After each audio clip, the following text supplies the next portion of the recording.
зависть, программа «Химера», от всех эзотерических книг и просмотров в Ютубе. Теперь мой род. Мои родители, мама Ксения, папа Иван. У папы родители, дедушка Василий и бабушка Анна. У них было много детей. Дедушка служил в армии в царской России. У них была большая дружная семья. У деда были братья. Все вместе они жили, каждому построили дом, жили дружно.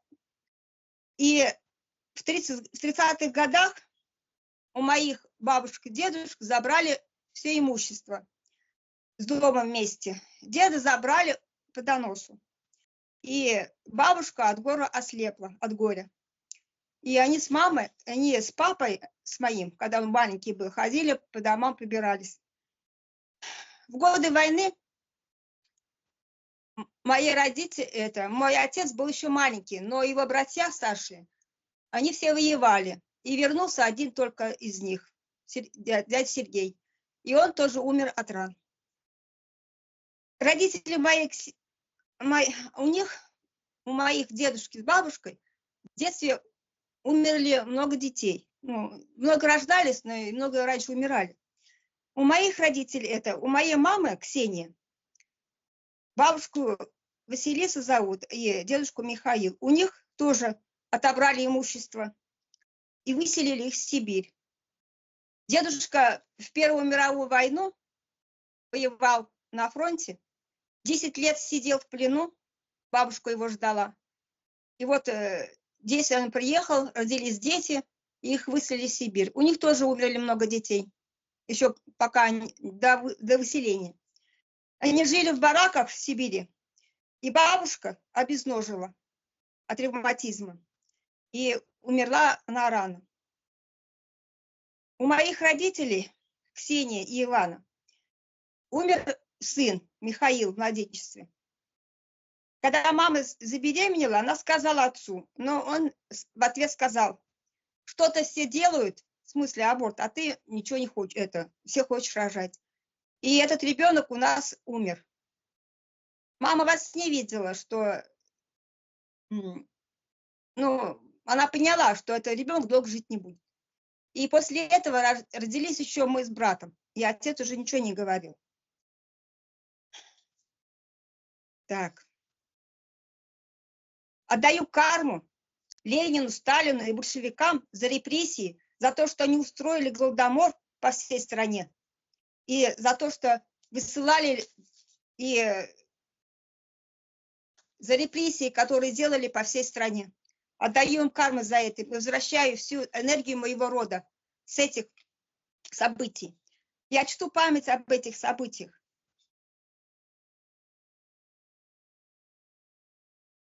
И то, что было тяжелым для них, я беру с уважением и превращаю в силу.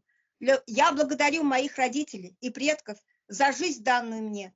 Я принимаю божественную часть моего рода и передаю ее дальше потомкам. Возвращаю коды жизни, гармонию, любви, процветание, потенциал моего рода. Я расторгаю все контракты с антимиром в этой жизни и прошлых воплощениях. Забираю частички своей души, свой потенциал и отдаю карму антимиру. Прошу поддержку первотворца жизни, у моего высшего я, помочь сделать выбор, увидеть в себе и отделить божественную сущность от негативных программ, от магии, всего того, что я натворила.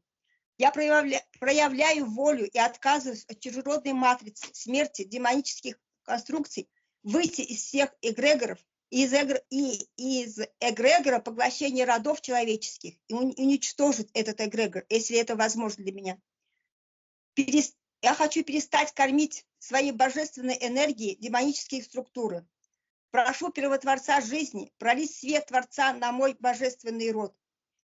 Моя свекровь всегда говорила, не были богаты, нечего начинать. Отказываюсь от этой программы бедности для моего рода. Я возвращаю мой денежный потенциал моего рода. Теперь. Я сделала один аборт.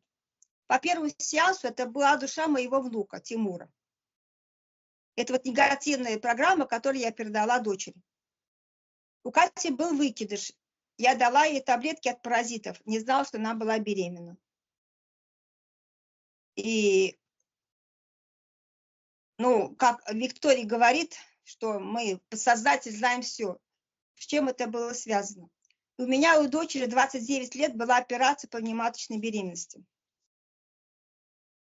Теперь я хочу, чтобы на этом сеансе моя дочь отказалась рожать больного ребенка, чтобы она родила здорового ребенка. И если возможно, говорить с ее душой, я вот хочу прочитать аспекты по поводу ее. Она была маленькая, приходили подруги мои в гости, и после этого долго она плакала, Катя. Бабушка Люба, моя свекровь, умыла ее святой водой, и после этого она велела мне рисовать крестик на лбу, макнув пальцы в соль.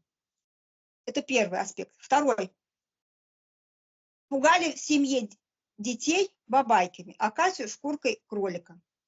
Третье. Я водила Катю бабкам выливать воском, гадать на картах, раскладывать на картах. Я просила соседку научить Катю раскладывать карты. Четвертое. Рекомендовала Кате сделать колодец из спичек под подушку. И я еще гадала ей по руке, иголкой и кольцом. Однажды я ударила Катю по щеке.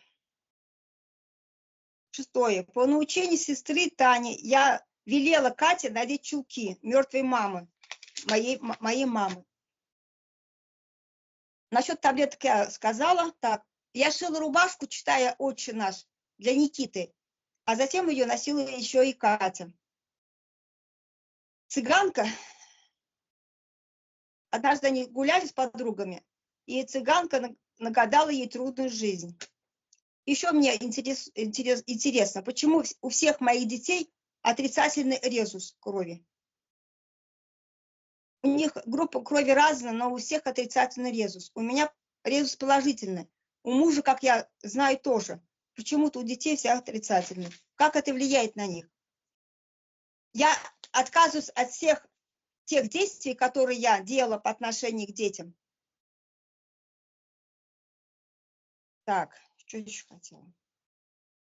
В сентябре умер мой брат Петр. Хочу помочь ему подняться в светлое пространство.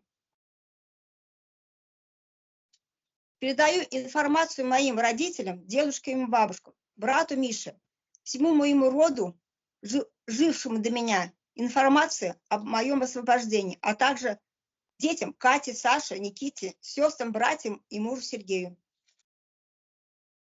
Еще один у меня вопрос. Есть аспект. Я с мужем пили мы таблетки Мумиё. А затем, когда они кончились, я купила в баночке и дала Сергею. Я думаю, что сейчас я дала больше, чем надо, потому что в баночке, наверное, скорее всего, был настоящий Мумиё. У него началась мерцательная аритмия. У него и раньше повышался пульс. Я отменяю свои решения давать ему Мумиё и отменяю все последствия от этого. Все. Люба, скажи, вот главная цель сеанса. Для чего тебе вот наш сегодняшний сеанс? Главная цель сеанса – это…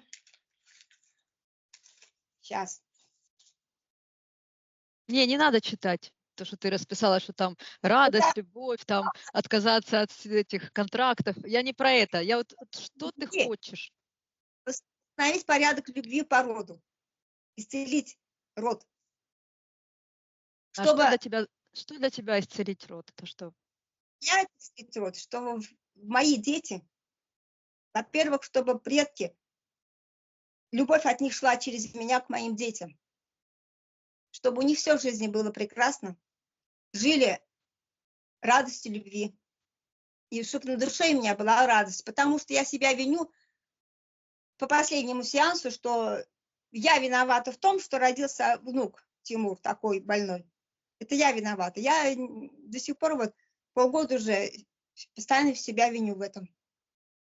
И хочу, чтобы у меня на душе было спокойствие, радость. Я хочу мир во всем мире. Да будет так. Ну, сначала давай начнем мир у тебя внутри. Его, это вот, чтобы ты это создала, чтобы убрала все, что мешает твоему миру внутри тебя. И вот этому твоему спокойствию, чтобы это чувство вины, как бы откуда оно, что оно, почему, ну это, ну, потому что, ну это так, знаешь, позиция Бога, что вот я такая прям мощная, я такая прям это, что прям вот другая душа, да, вот прям по моему желанию, по этому вот э, палочкой взмахнула, и он прям родился такой и получил прям такую судьбу, прям вот я вот прям такая вот всемогущая, понимаешь? Свое решение рожать больного ребенка. Хотите, я поделюсь своим опытом? Вчера утром, когда я работала в эфирном пространстве, я когда просыпаюсь, то я как будто сеанс провожу с собой, с родом или с тем, что мне приходит. И очень интересно было, конечно, я Олю попрошу, чтобы мы сделали еще сеанс, чтобы это все вытащить наружу. Но было очень интересно, как я работала, я увидела себя перед воплощением, вообще перед первым воплощением на земле человека. И я спросила себя, какой-то поставила себе вопрос, и мне идет ответ, что я заключила соглашение, контракт. Я спросила, с кем? И слышу ответ, сама с собой. И когда я посмотрела, то я увидела, что я выбрала все те истории, все те воплощения, весь тот негатив, все и позитив, и негатив для того, чтобы обрести опыт в плотных измерениях, в человеческом облике, для того, чтобы обогатить Вселенную своим опытом. Понимаешь?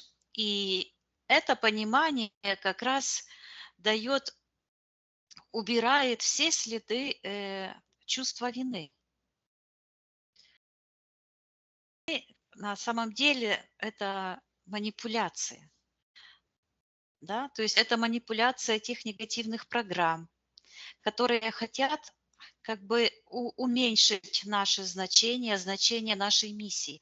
Потому что когда мы обижаемся на себя и за то, что мы сделали какой-то выбор в прошлом, то таким образом мы закрываем свой путь к исполнению своей главной миссии, по которой мы пришли обрести этот опыт.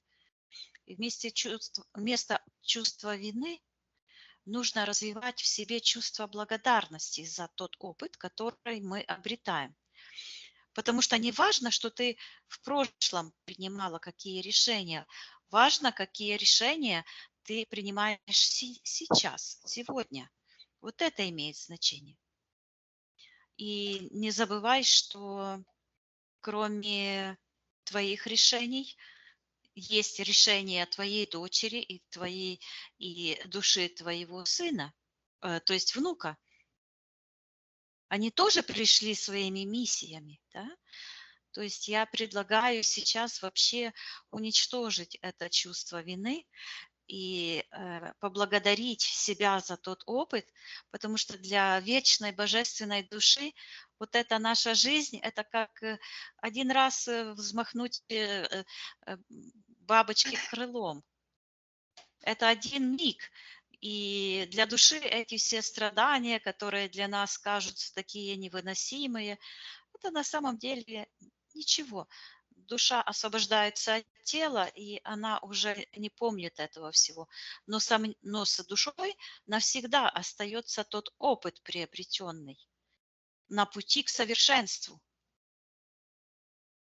Вот. Тоже хотела бы добавить, что ну, я как бы ну, говорила не для того, чтобы как-то задеть или обидеть. Нет, Я просто про то, что вот тоже, то есть он пришел со своей миссией, он выбрал тебя, потому что ты могла ему дать ту ситуацию, тот жизненный опыт, который ему нужен был в тот момент. И это, ну, как бы тут нету чьей-то вины, понимаешь? Может быть, у вас вообще договоренность там между душами, знаешь, чтобы это, что он должен этот опыт был получить, как бы, ну, и все. А может быть, если бы не ты, то ему бы пришлось бы искать где-то другие какие-то варианты, чтобы именно этот же опыт, который ему надо, он получил бы. Поэтому тут не может быть чьей-то, ну, как бы вины, понимаешь? А вдруг благодаря тому, что он это все там прошел, он теперь сможет там освободиться полностью. У него там какая-то миссия, которая вот именно этот опыт его жизненный должен привести его к каким-то результатам, да, вот, например, как мы сюда пришли, тоже ж не за хорошей жизнью, да, то есть мы достигли определенного дна, и только благодаря этому мы смогли вот сюда прийти и вот очиститься и быть там, где мы уже есть. Поэтому вот у каждого человека своя цель, понимаешь? И даже когда ты вот идешь и спасать кого-то другого, то так можно еще и карму получить, потому что человек пришел со своими задачами, человек пришел со своей миссией, а мы тут такие спасатели, и ну там, на, типа, ну человек из-за нас может не получить, и ему придется там еще проживать следующую жизнь и еще в худших как бы условиях, чтобы получить этот опыт. Поэтому мы, во-первых, не спасатели, да, то есть когда человек только приходит и вот просит, мы это вот делаем, а все остальное это просто не все просто так. Даже то, что мы вот рассматриваем дальше в регресс, ну, там, рассматриваем, да, оказывается, ого, эта ситуация, благодаря тому, что она была, вот мы сейчас пришли вот к этому результату, и смогли вот настолько глубоко посмотреть, настолько глубоко проработать, там, такой-то контракт смогли найти, только благодаря там той-то и той-то ситуации неприятной, которая случилась в нашей жизни. Поэтому как бы так же ты, как отменяешь программу вот это «не жили богато, нечего начинать», вот точно так же убирают это свое чувство вины, потому что оно явно не для того, чтобы тебя как-то добавить тебе радость, любовь, вот этот свет в твою жизнь. Как бы Вот. просто Поэтому, убирай. просто мне поэтому хочется, чтобы она отказалась от этого. Ну, Мне во-первых, очень... мы не можем ей ничего там Нет, мы же говорить, чтобы можем... она что-то отказалась. Передать Нет, информацию. Смотри, ты говоришь, хочу убрать вот эту установку, что не жили богато, нечего и начинать. Но оно ж просто так ничего не убирается, ну, как бы пустое место нельзя оставлять, ну, оно не останется. Поэтому надо обязательно что-то заменить. На что ты заменяешь эту установку? надо восстанавливать, потому что род тоже был не бедный, я думаю. Надо восстанавливать свое богатство и продолжать его дальше. Ну, как это может звучать? Вот как вот сейчас эта установка звучит, не жили и не надо начинать, а как теперь по-новому можно, чтобы оно позитивно была вот такая вот короткая фраза, которую ты можешь себе повторять, когда тебе опять начинает там возвращаться эта старая установка, ты говоришь, нет, мы с Викой убрали это все на этом, у меня теперь новая установка. Какая? Что-то в голову Ну, не идет. хорошо. Ну, ты подумаешь, просто это надо обязательно заменить. Обязательно надо поставить какую-то позитивную установку туда вот на место вот этой вот. И твое чувство вины тоже, когда оно будет, оно по-любому сразу не уберется моментально, оно все равно будут пытаться тебя. И тоже на что ты будешь менять? Вот чувствуешь чувство вины, надо сразу на что-то менять. На что меняешь? А то, что был опыт, и мы теперь опыт прожили и возвращаем любовь, То есть правильно я понимаю, что просто ощущение чувства благодарности за прожитый опыт. да, То за есть прошлый опыт. вот когда будешь чувствовать опять вот это, что начинает тебя там что-то там грызть, какое-то чувство вины, то ты сразу, опа, нет чувства вины никакого, ну, как бы отказываюсь, отменяю, что я вот благодарна просто за тот опыт, который я получила. Правильно? Да. И тогда какой будет самый лучший результат нашего сегодняшнего сеанса для тебя? Во-первых, хочется мира, самое главное, на нашей планете. Мира, мира, мира. Я выбираю мир Хорошо. А для себя что ты хочешь? для себя. Да. Любви, радости, счастья. Очень хочется. И как ты поймешь, что у нас сеанс получился? Как ты поймешь, что вот вот прям наилучший результат свой ты получила в конце сеанса нашего? На душе будет радость от То проделанной есть, работы. ты что-то будешь чувствовать. Да, Что именно? Что хочешь чувствовать? удовлетворение. Чтобы исполнялись мои мечты. Были Мгм. хорошие отношения с детьми, с людьми. Прекрасно. Вот, видишь, как хорошо. Туда, значит, и идем. Виктория, ты в эфирном пространстве. Да. На счет 3 найди эфирное тело Любы. Люба. 1, 2, 3. Как интересно. Что ты видишь?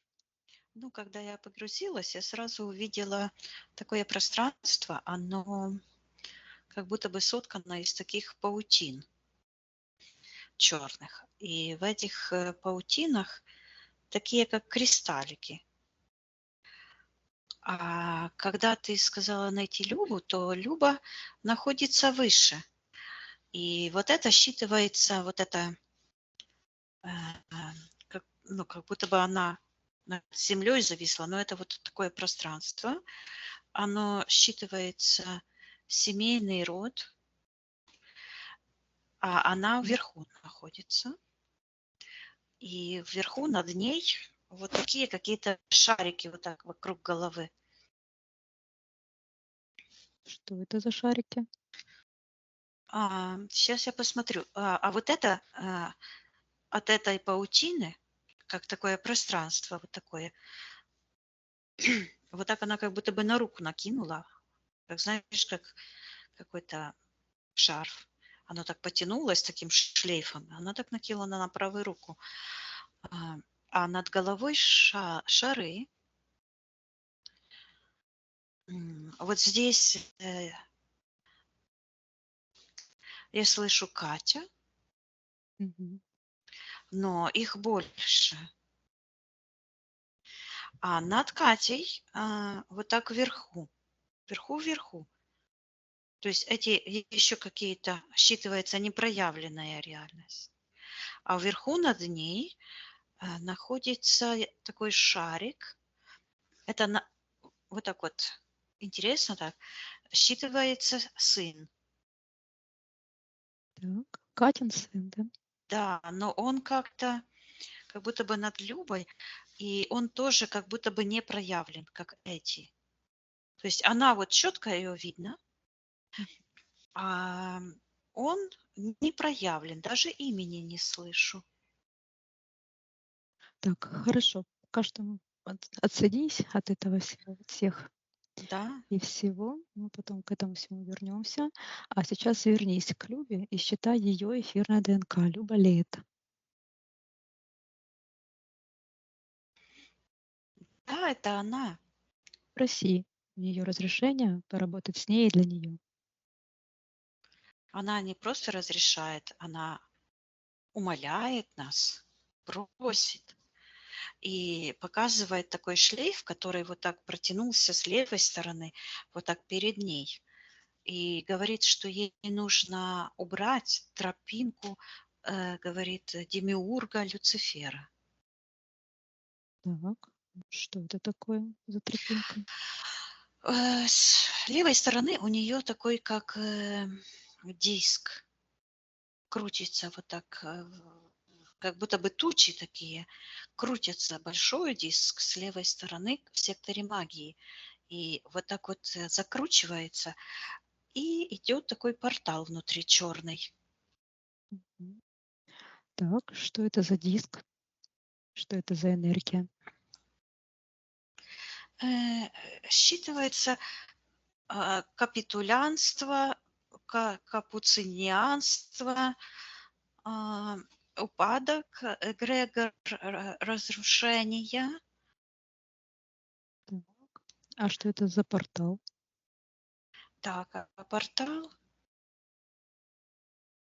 считывается как связь Люцифера, Демиурга с человеческими душами. Кто находится в секторе магии? Я приказываю проявиться, который связан с этим диском. Появляется такой, как карлик маленький, как гном в шапке колдовской с таким плащом. И какая-то у него в левой руке, как волшебная палочка, такая, как стеклянная. Приказываем Щит- отвечать, кто он такой. считывается мучитель душ человеческих. И сейчас он проявляется в виде Сталина. Эгрегор. Это считывается как коммунистическая мафия. Но она идет как магический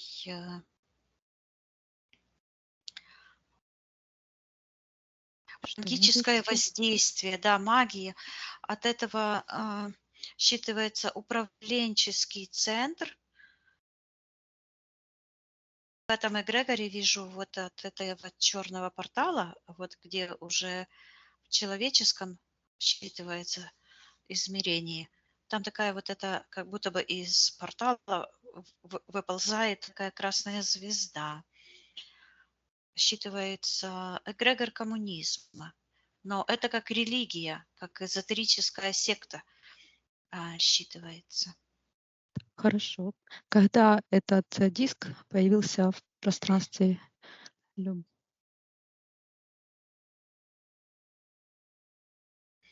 Я вижу такой энергетический удар. что произошло в этот момент на физическом плане? И вижу, сейчас, одну секундочку, в эфирном пространстве это выглядит как будто бы от сектора принятия решений, вот так как молния, черный портал открылся в родовой системе. Так, это было давно, идет сзади.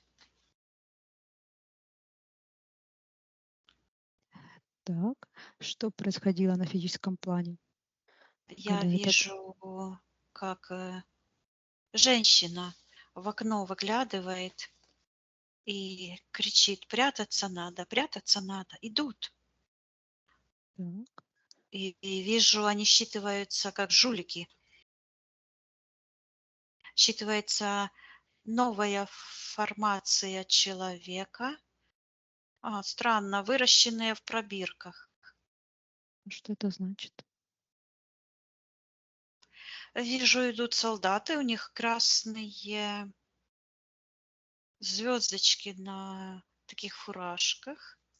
С ними идут такие люди, считываются голодранцы, как нищие какие-то. И все у них внутри как будто бы пробирки. Такие, ну, как кровь берут на анализ, например. Такие длинные пробирки. Вот где сердце, Мгм. вот так, такие пробирки. На дне этих считываются, вот когда я смотрю, я слышу, выращенные в пробирках. И на конце, внутри этой пробирки, это где-то на уровне сексуальной чакры, черная такая энергия, как паук, которая вот так снует вот эту паутину. Вот эта энергия считывается мафия, магия, мафия, коммунистическая мафия. Так, и найди тот момент, когда вот случился этот энергетический удар, что происходило в этот момент на физическом плане. Я слышу, отрезала ноги. И, по-моему, у этой женщины, которая вот кричала, прятаться надо, как будто бы ноги почернели, и вот так шух, и уходят в этот эгрегор. А как зовут эту женщину?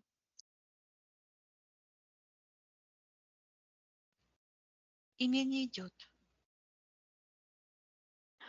Так, и как этот энергетический удар вот повлиял на любовь? Он остался у нее на психосоматическом уровне, на уровне локтя.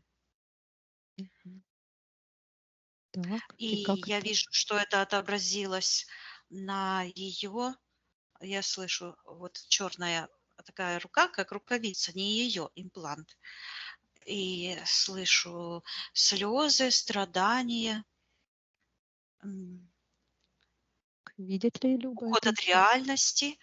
Да, это как, да, это большой гипнотический, буквально удар произошел, который оставил след во всей родовой памяти, и как будто бы я вижу, как рассыпался вот эти пробирки, Так. как будто бы растиражировались, и вот эти кристаллические,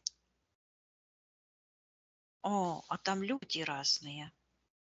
То есть это как род, вот этот род и вот этот удар, Мгм. как гипноз, установка на приверженность магии, мафии, то есть коллаборация, слышу, коллаборация с этим эгрегором упадка, разрушение человеческих душ. Я вижу, как эта пробирка черная, как будто бы прописалась во всех поколениях и сзади, и спереди. То есть вот эта Так. пробирка, как считывается человек из пробирки, искусственно выращенная популяция человеков-пауков. Я вижу, что в секторе магии находится какой-то объект по выращиванию человеческих существ. И я Так. вдруг увидела землю, и на земле буквально как паутина такая, много-много каких-то, почему-то идет как фотолабораторий. Так. И что это за лаборатории? В чем их чем они Ну, вот занимаются? я вижу это как считывается ферма, инкубатор для взращивания каких-то яиц. Вот я в одну захожу, популяция, демографическая популяция. Так. И что случается, когда вот эти яйца, что с ними Ну, я вижу происходит такие, как дальше? пробирки, в которых начинают люди расти. И эти люди, они вот так раз-раз растут, сначала детки, но энергия у них такие, как гопники, такие, ну, как коммунисты вот эти, гопники, которые не имеют человеческого духа внутри. Так, хорошо. Это на физическом плане прям растут в пробирках? Да, Посмотри. я вижу, я это видела много раз уже. Так, а найди, где эти лаборатории территориально находятся на нашей планете, в каких странах? Я вижу, что это во всяких странах. Вот сейчас я вижу, что это как будто вот где юг России, где-то там, Мгм. потом как в Европе, Париж, там эти выставки еще какие-то, и в Америке много таких фабрик было. Так, а кто хозяин этих фабрик? Я приказываю правительству. Проявляется из сектора интерферентов, как будто бы вылазит огромный, как тарантул, огромный паук с такими глазами. Так, приказываем отвечать, кто он такой.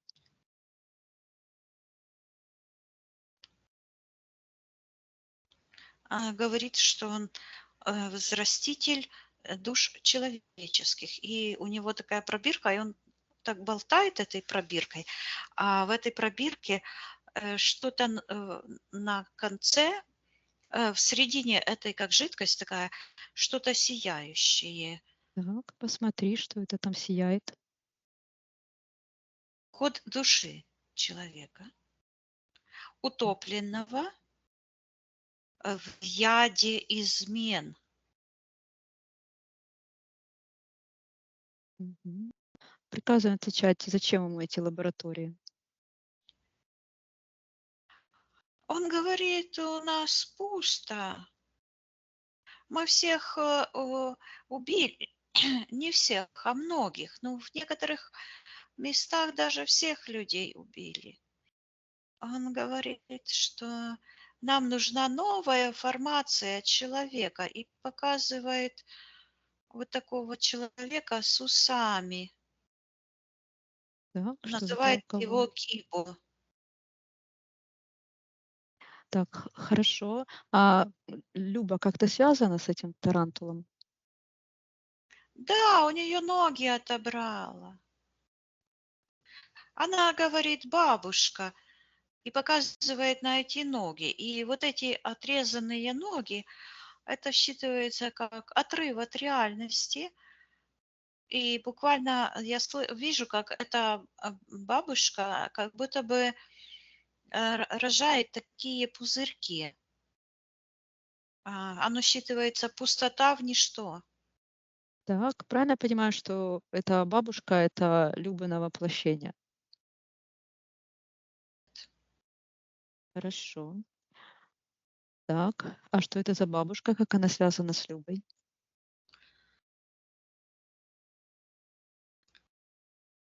Это считывается ее предыдущий род. Мгм. Так.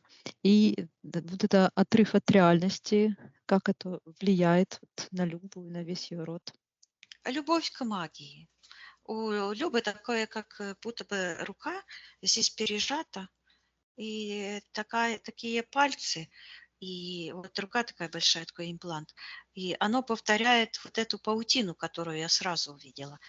И сразу мне идет, ну, я всегда изучала всякие ритуалы, религии, мне это интересно было с молодости. И один раз я изучала какую-то, читала, как это делают в Тибете эти монахи, и они тоже там что-то было связано с тем, что они там а, тоже практика странная, что они смотрели, короче, ложились умирать с- смертью, типа монахи такие, и они смотрели, чтобы их рука, как бы запястье, как бы исчезла. И я вижу, что это тоже вот это все связано с культом Люцифера, Так. что символизирует Творца по образцу Люцифера. Мгм. А как этот имплант на руке влияет на Любу? Я вижу, что она буквально этой рукой вот так ухватилась за эту звезду, и эта звезда красная проколола ей руки со всех сторон. И кровь течет. И она говорит, что отдала свою кровь, кровинушку. Вот так и Так. сжимает. И вижу, как это в этой коммунистической звездочке, там этого Ленина, трупа этого рисовали, да? А Мгм. сейчас я вижу, что там этот колдун, главный собиратель душ человеческих, антихрист считывается. Вот этот Илья Цельнозор. Так. А когда Люба отдала свою кровь? Найти этот момент. Ну, я сейчас вижу много событий, э, но Найди э, первое ну, событие. вот вижу, она вот так как-то подпись такую ставит, подписывает, а потом себе на голову вот эту подпись. Она говорит, что подписала связь с Люцифером. Но это было не первый раз, а как бы последний. М, Хорошо, Это давай этот. оно идет как вставание перед падением. То есть она вообще дошла уже как бы до глубины падения, вот эти негативные энергии. Но вот эта часть ее души внутри, которая этой программы, которая оживляла эту негативную, оно считывается привязанность, буквально привязать, насильственно привязать, любить магию, любить насилие. И оно потом вот так, она просто решила, как бы проснулась, и шух, вылетает вверх.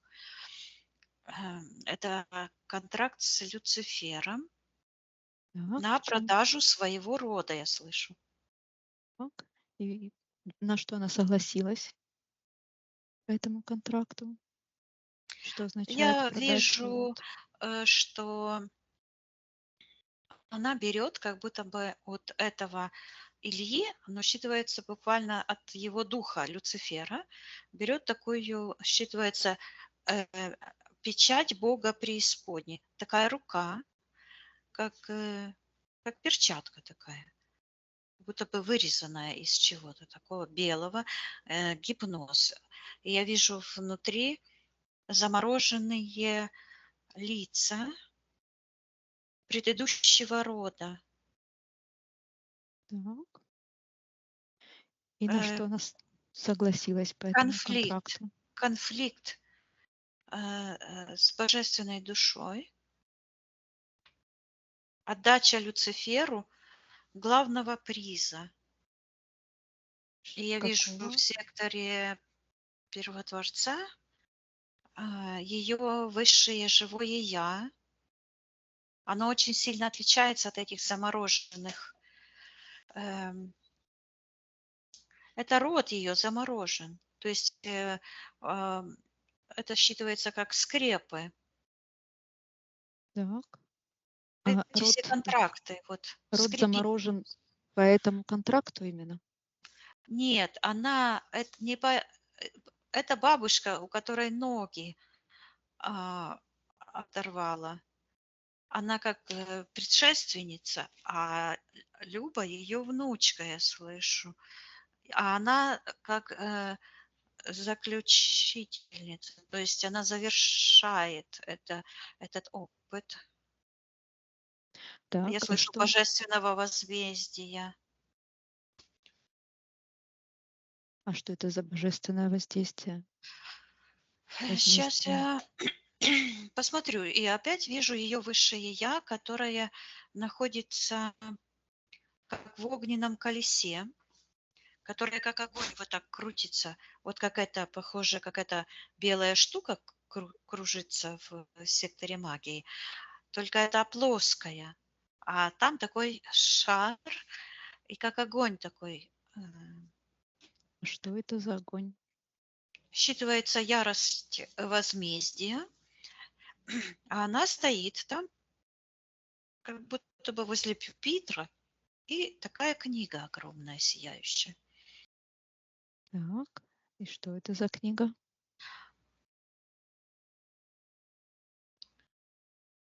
Сейчас я посмотрю.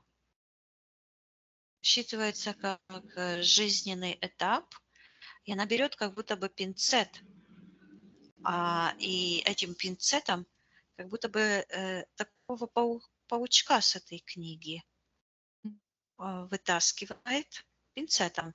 И в этот же момент считывается Люцифер в облике Ильи и Моны. Вот их секта начинает сильно дрожать, и у него как руку отнимает. И Люба вот так наклоняется из сектора Первого Дворца. Вот. И у нее такая черная маска от нее отделяется, считывается безликий феникс. Как будто бы металлическая маска без лица. Считывается как безликий феникс. Так. И кто хозяин этой маски? Приказываю проявиться. В секторе интерферентов появляется я слышу крокодил, но вначале я увидела этого паука. Этот паук, это он и есть этот безликий феникс. А какой-то крокодил Так. считывается генетическое смешение с ролью Люцифера. И в секторе интерферентов опять такая огромная это пробирка, в которой считывается род человеческий, смешение Так, божественного рода с родом Люцифера. так. А как с этой ситуацией связана Люба? я вижу, что они считываются подонки, потому что они находятся под дном человеческой расы. Они, когда вот делают насилие, они они выбивают буквально, выбивают частицы душ, которые замораживаются в этих насильнических сценах. Вот я вижу эти богослужения коммунистические, вот в этих шарах замороженных. Они получают эту силу божественных душ этого рода. И я вижу в этот момент, когда я на это смотрю, и Люба смотрит, то эти замороженные шары– это как те ситуации, в которых в ее роду происходили вот эти насильнические действия по отношению к ее божественным душам, вот этих служителей культа Люцифера. Так, Они оживают, как глаза открывают, начинают просыпаться. так. И что происходит, когда они начинают просыпаться? Они все смотрят в эту пробирку, где этот стоит как крокодил какой-то, сущность, как рептилоидная, то есть то ли человек, то ли крокодил. Это как эгрегориальная структура такая. Это новая формация человека по Так, облику и подобию Люцифера. и как род Любы с ним связан, с этим крокодилом? Они отдали в распоряжение этого. Это как два рода сопротивляются. Один род с другим. То есть это одна формация человекоподобных. Оно считывается обезьян. Так, а найди тот момент, когда они отдали в распоряжение. Что это происходило?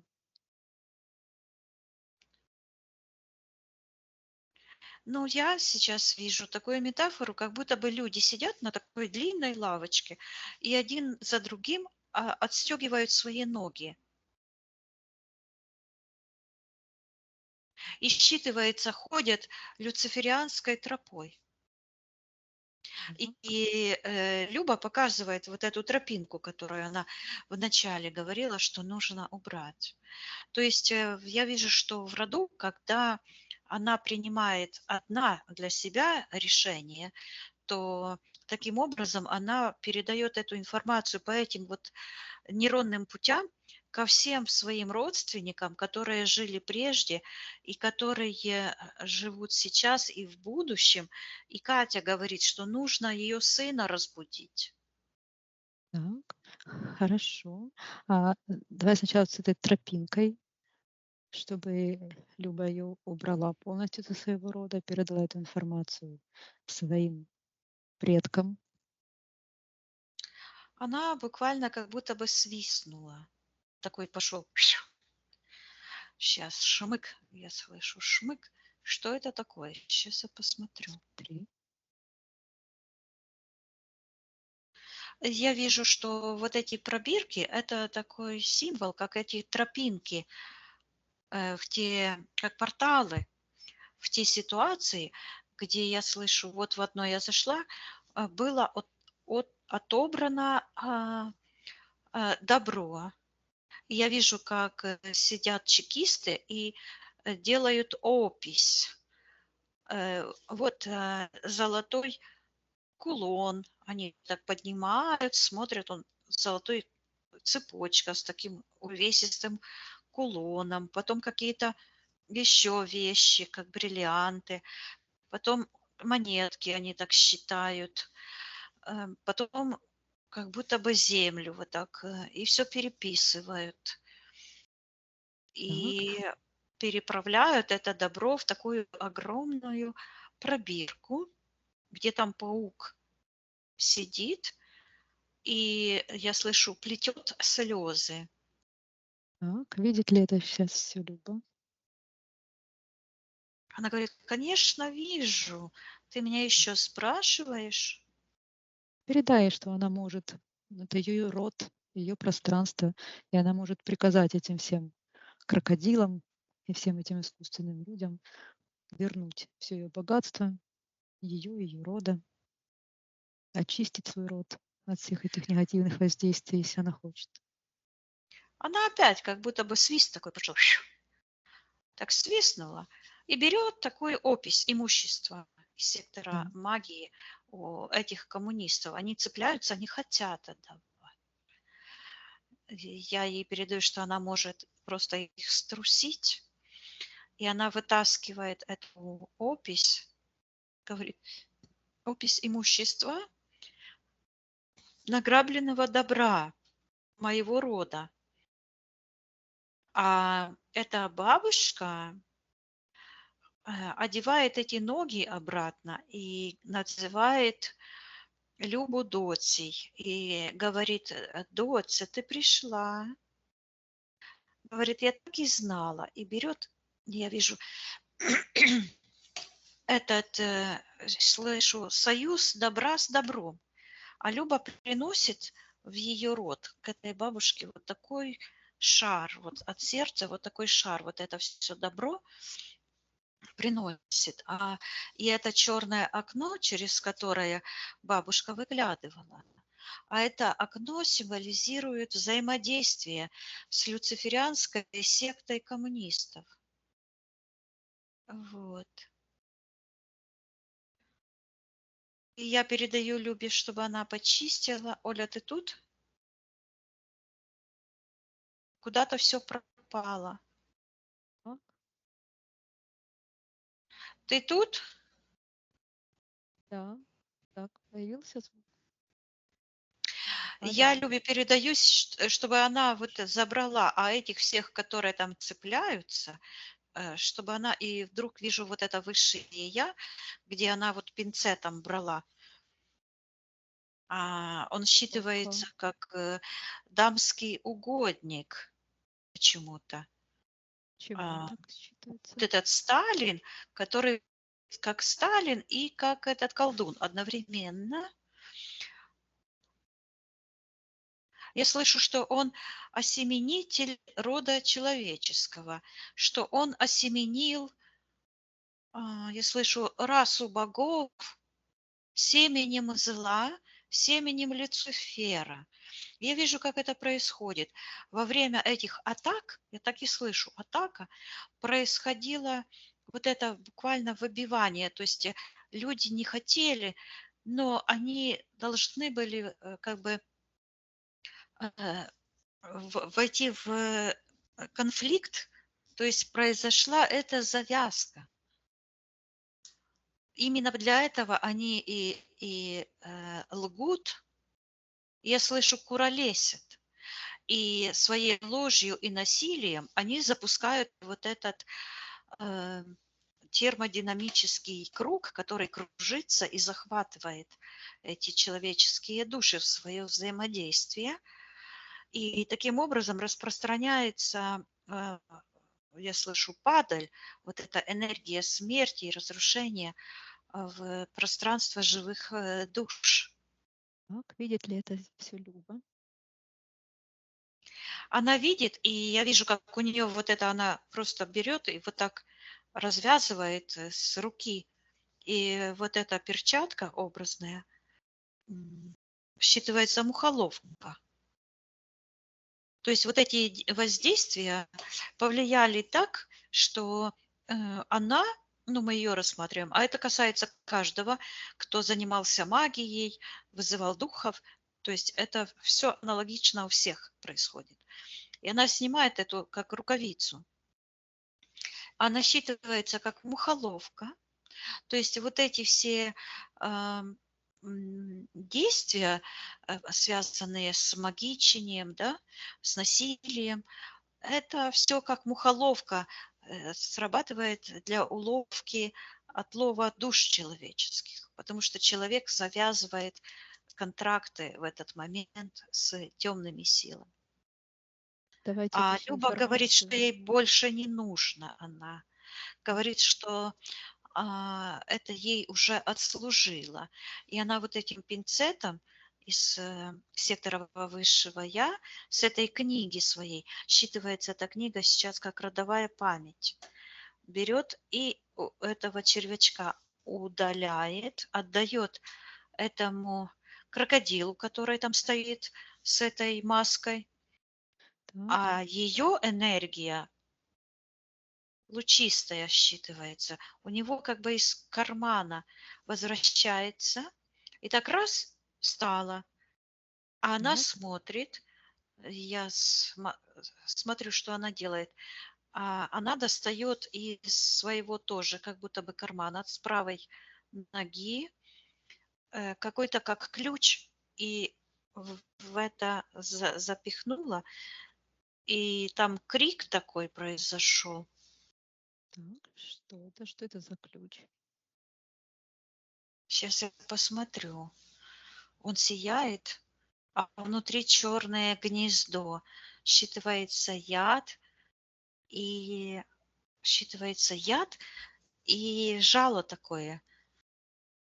Считывается это жало как смерть, а жало это принадлежит Люциферу, а эта оболочка сияющая, это ее решение отправить назад это зело, жало.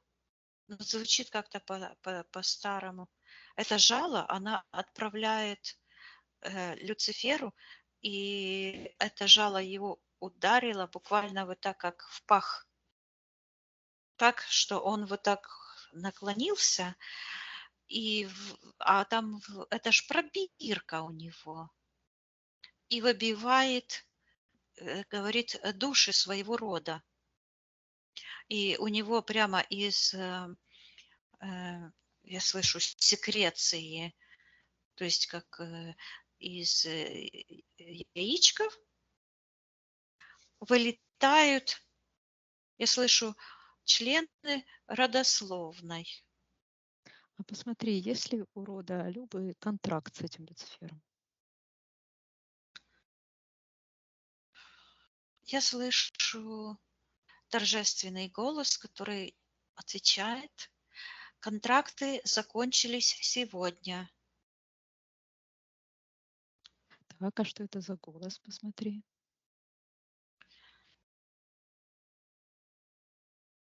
Это какой-то родоначальник рода.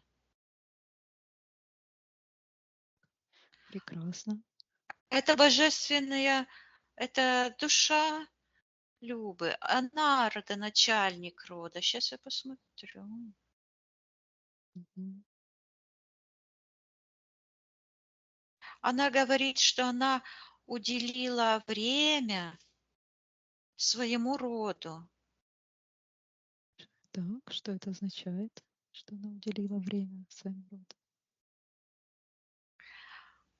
Она показывает, как она ходит, думает, а потом говорит, что заказывает сеанс.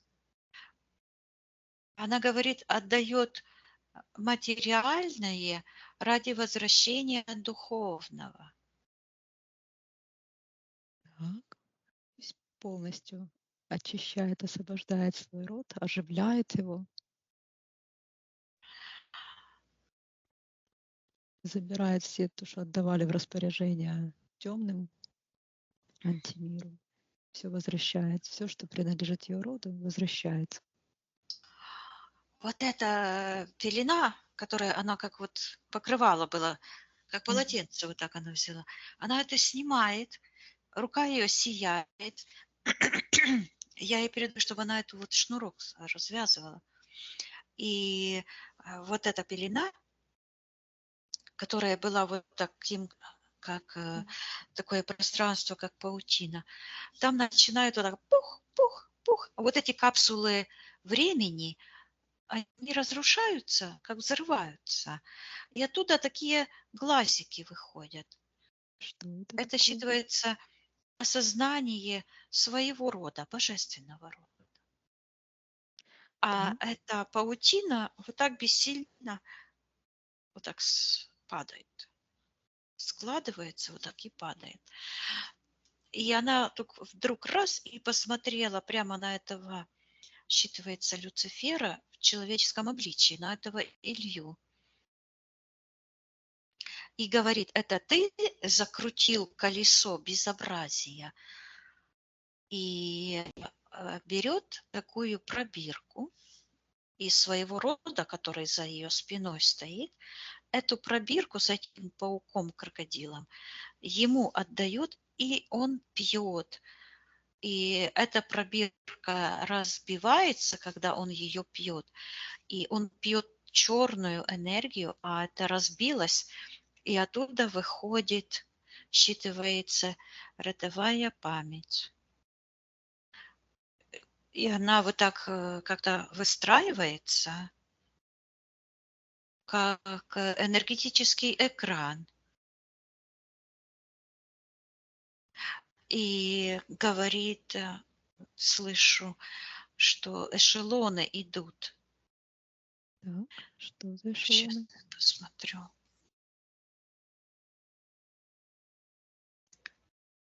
Я вижу выселение народов, какие-то поезда идут, товарные поезда, и ограбление народов, выселение народов. И эти все эшелоны – это память, прописанная в генетическом коде ее рода. Я передаю, чтобы она это все отправляла в портал на утилизацию и приказывала этим коммунистам и главному коммунисту этому, и этому Люциферу, изобретателю этой политической власти, забирать все воздействия, и пусть очищает Люба своим дыханием, я слышу. Свой весь род оживляет его, передает информацию. И я вижу, как она вот так, как будто бы вот эти будущие поколения, как будто бы закрыты были. И такая черная, как ее внука этого зовут? Тимур. Правильно? Там как сейчас что-то прозвучало сейчас, как будто бы закрыто. Он просто считывается сын ее дочери. Так, а почему он закрыт? И на нем такая черная программа считывается. Деменции. Программа деменции. Сейчас я... Да, вот сейчас прозвучало Тимур. Это прям написано на этой, как скорлупа закрывает. Что это за скорлупа? Сейчас я его спрошу, где он находится. А он говорит: моя бабушка попросила меня прийти снова, но я не смог переступить через порог. Через Он какой? говорит: деменция. Они оставили меня у себя, говорит. И показывает, как огромная часть его божественной души находится в секторе интерферентов. Кто находится в секторе интерферентов? Я приказываю проявиться. Но опять я вижу эту пробирку, которая вот так чик-чик-чик, так сильно-сильно кто-то колотит. Кто колотит? Я приказываю проявиться. Сейчас я вижу, как будто это такой врач в халате, но он находится в секторе интерферентов. Врач, и какая-то у него рожа странная, как будто бы не человеческая, усы, нос, но как-то все не на своем месте, как маска какая-то. Так, Вот. убираем все эти маски, всю иллюзию. Я передаю этому мальчику, чтобы он показал, когда он туда Тимур. впервые попал. Так. Когда он попал туда впервые? Вот я вижу, он в этой пробирке такой, как маленький, вот так вот скрутился. И он говорит, что его посадили на пагоду. Что это такое Что это? пагода? Что это такое? Я Пагода. вижу как будто бы какой-то китайский. Вот такие вот строение, как крыша какая-то. Мгм. И он показывает, что он как будто бы этот младенец на какой-то пагоде. Его как-то прикрепили. Так. А кто его туда прикрепил? Я приказываю проявиться.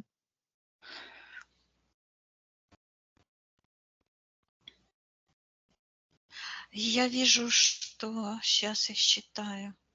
Его Тимур зовут, да? Мгм. Да. А, Вот на этой пагоде. И я вижу, что имеет отношение этот человек и еще какие-то темные фигуры. Так. Проявляем их всех. Они сидят как будто бы пирамидкой, а, как монахи такие. Так. Приказываем Почему-то. отвечать, кто они такие.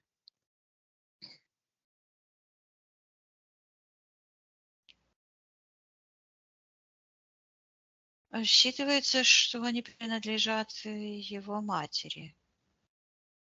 Так. Что это значит? Говорят, что мать отдала своего ребенка туда. Так. А, кто его? Как зовут его мать?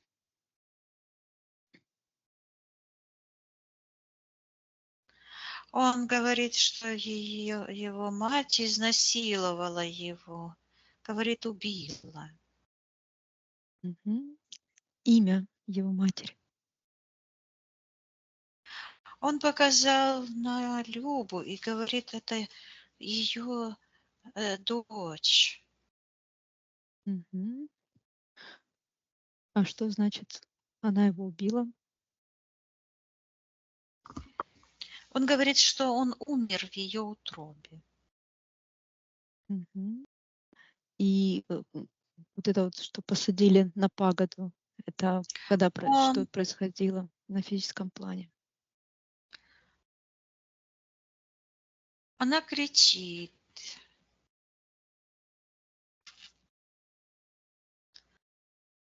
Она рожает роды, Так. и во время родов появляется такой имплант у нее. Она, ну вот там, где шейка матки, которая как будто бы не пропускает его. Я вижу от сектора интерферентов вот этот паук, который говорит, что он не пройдет этот рубеж. И показывает в пробирке как будто бы его мозг в секторе интерферента. Он так трясет, и вот мозг его. А я сейчас к Тимуру обращаюсь и говорю, что он может войти в тот момент, он же живой сейчас и здоровый мальчик, и просто своей волей убрать эти препятствия и приказать, потому что он не в ответе за чужое насилие. Это магия, насилие – это магия, и пусть они отдают. Он может приказать, если хочет, чтобы они отдали ему его разум со всех тех моментов, где он терял. А он показывает, говорит, меня потеряла моя бабушка. Что происходило в тот момент, когда она его потеряла? Я вижу, что она как будто бы опять снимает, только не черные уже ноги, а такие оранжево-красноватые какие-то. Так, что это за ноги? Он говорит, что она потеряла меня, не доносила. Видит ли это Люба сейчас, что там произошло с Да, она Артуром? видит, и он видит. Как они хотят поменять эту всю ситуацию? Потому что они творцы, И И я может передаю творить. ему всю информацию и говорю, и оно вот так все разворачивается, поворачивается. Я говорю, что он может теперь отменить это свое решение, потому что Люба все поменяла, ничего не было, она вернула. И Люба вот так показывает, вот такой этот с правой стороны, как будто бы бриллианты, вот такое, как все. Говорит, что вернула разум своему роду. Мгм. Так. И я вижу, что он вот так как будто бы опять рождается, проходит сквозь родовые пути. Мгм. И я тоже приказываю убрать этому доктору эту руку, а оно как клешня такая. И вижу, когда он рождается, то к нему возвращается его память. И я приказываю и говорю Любе и Кате, и ее сыну, чтобы они приказывали убрать все воздействия от их рода, от каждой их божественной души. И вижу, как в родовой памяти огромная такая пробирка лопнула, Мгм. и в противовес этому поезду начали из сектора магии, интерферентов отсюда вот, выходят, души выходят. Это Мгм. считывается память предков. И они идут, идут, идут. А потом раз и останавливается возле такого пространства. Они выходят из, я слышу, из пространства деменции. Я вижу, что во время этих насильнических действий, как бы это естественно, что память хочет забыть. И именно это создало такую закрытую зону. Да. Вот. А сейчас эта зона открывается, память возвращается. Да, пусть обличают все те действия, все то насилие, которое с ними делали, и призывают всю мощь кармы на своих насильников и обидчиков, согласно законам Вселенной. И Люба сейчас так зарычала, как лев рычит. Она вот так буквально как львица вот так встала на руки и как зарычит на эту оранжевую энергию, которая считывается деменция, и говорит к своей дочери: посмотри на сына своего. А ее дочь как будто бы забыла в тот момент, что она сына рождает. Она как будто бы зациклилась на своей боли. И вдруг она раз и смотрит, и Так. говорит: мой мальчик. То есть она проявила любовь к своему сыну.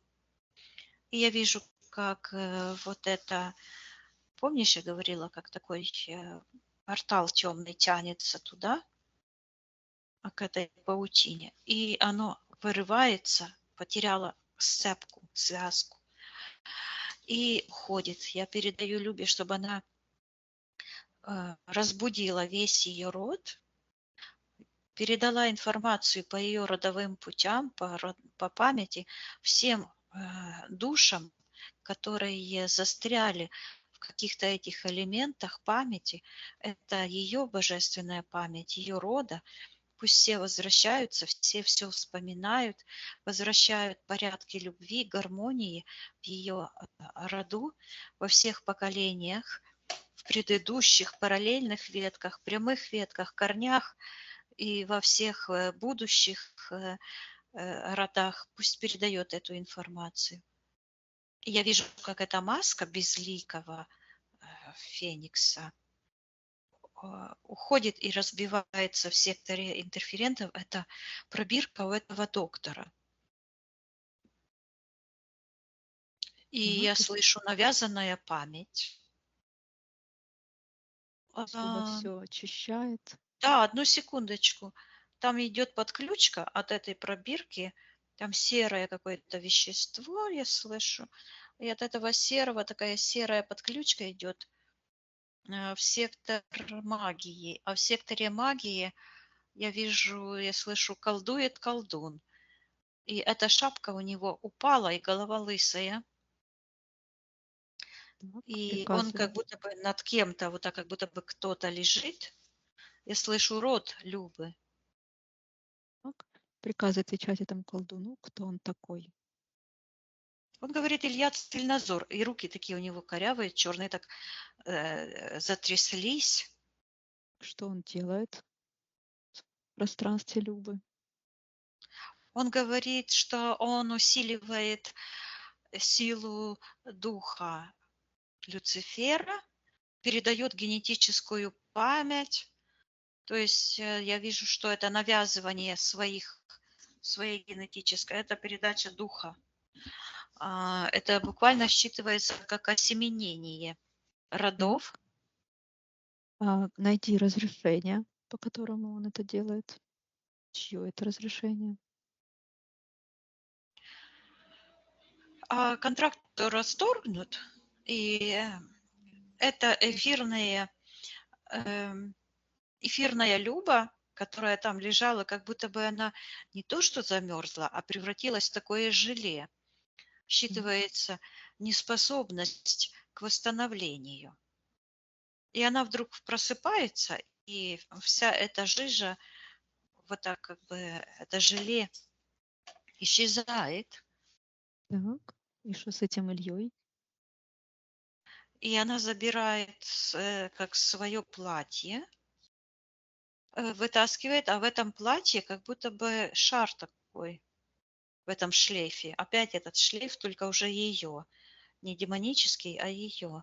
Что Он это за украл шар? ее шлейф, считывается родовая память. Это пространство, эфирное, энергоинформационное пространство, в котором все события, вот те замороженные главные эмоциональные события, где были потери, где было колдовство для этого магического эгрегора коммунистического, это очень важно, потому что там живые души.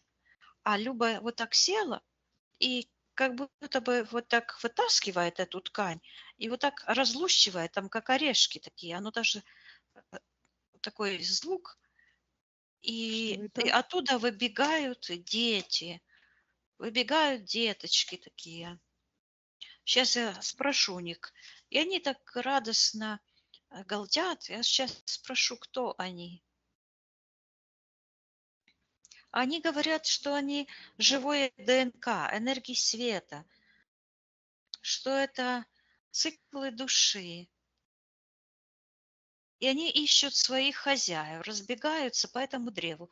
И Люба превратилась в такое дерево. И она опять считывается как родоначальник рода. Только родоначальник не с той стороны, где зародился род, а отсюда. Она как бы повернулась к своему роду. Вот так. И своим решением, и она считывается. И я слышу, что она главная. Хорошо. Посмотри, этот Илья еще на чем-то держится в пространстве Любы и ее рода. Нет, не держится. Она вот так сделала его. Так. Пусть полностью убирает его и все его воздействия. Его карму ему возвращает и очищает свое пространство, свой род. В этот момент у нее вот здесь как засияло в голове. Вот так вот Так, луч пошел. А в ее, где родовые эти центры, как будто бы пробирка вылилась. И эта черная энергия с этой вылилась. И пробирка эта разбилась. хорошо. И Пусть она вот так берет очищается. свое все пространство, как будто бы руками, крыльями, и что-то сказала. Так, вернись, послушай, что Она она сказала. говорит: я и мой род свят. Мгм. И повторяет так: свят. И превратилась как в такую птицу, Так, хорошо. которая поднимает. Это феникс, это птица, которая из пепла возрождается.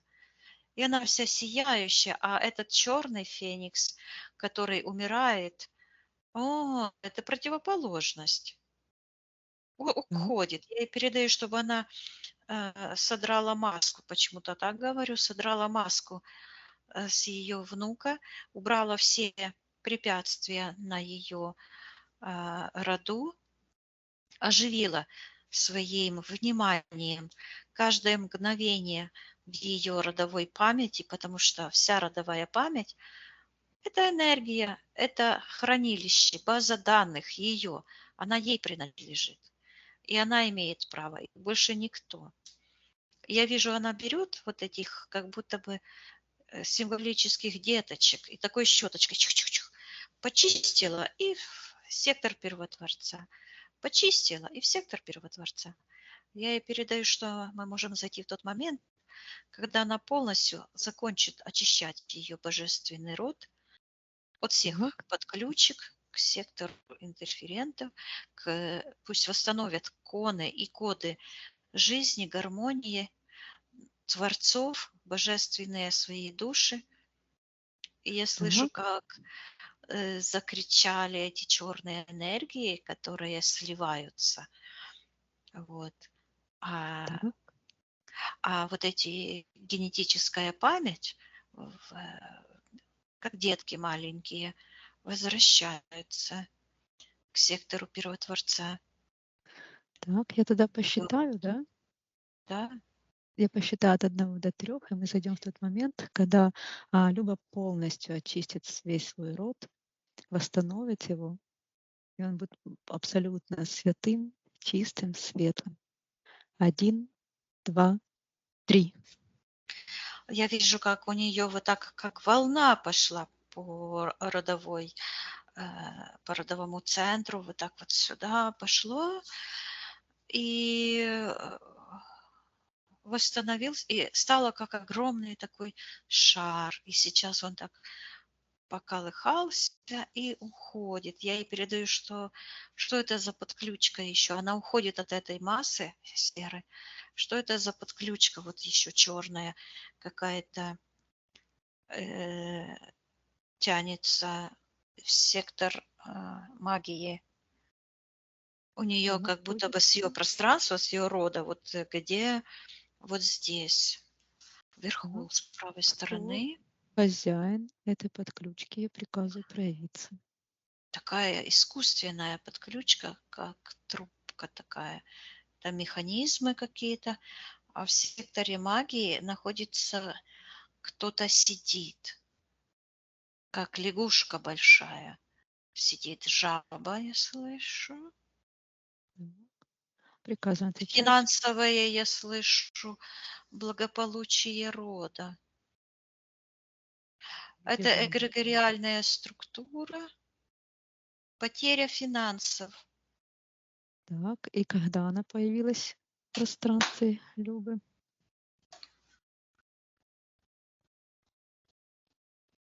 Сейчас я вижу ту ситуацию, когда эта бабушка заглядывала в окно. Она вот здесь находится, на уровне печени. Но проявилась снова Люба с этим контрактом в секторе высшего я.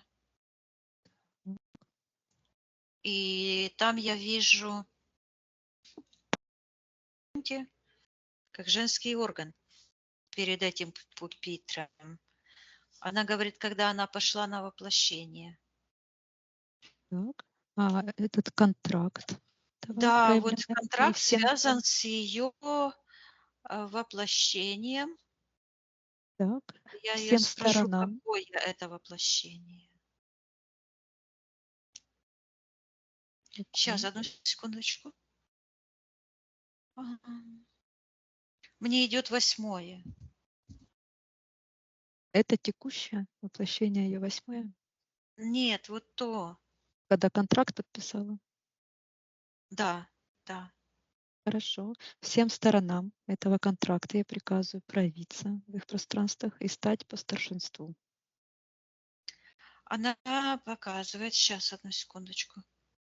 Она идет на воплощение, и таких 8 женских этих органов я вижу. Вот от нее идет к первой, она самая черная, и вот от каждой вот идут подключки в сектор интерферентов, а последнее сияющее воплощение считывается свобода. Так. Это А, я слышу когда сила магии исчезнет, сила рода возвращается, то есть это было все уже предусмотрено, а она считывается как считывается звезда, заря, феникс, как птица, вот ее высшее я.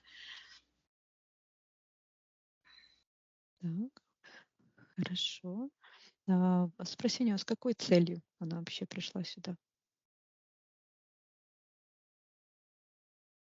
Она показывает, говорит, мой мир загнулся. И показывает, как будто бы вот так рука, чух, и вот так стала черная кисть, и вот так, но показывает куда-то вот так. Так, и почему она выбрала тогда наш мир?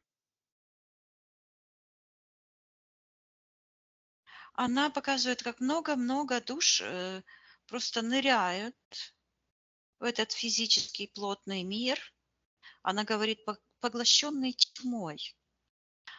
И этот мир как вот так вот, он как-то закручен, вот этот антимир, скажем так. Здесь сияет все в секторе магии, как кристаллы такие.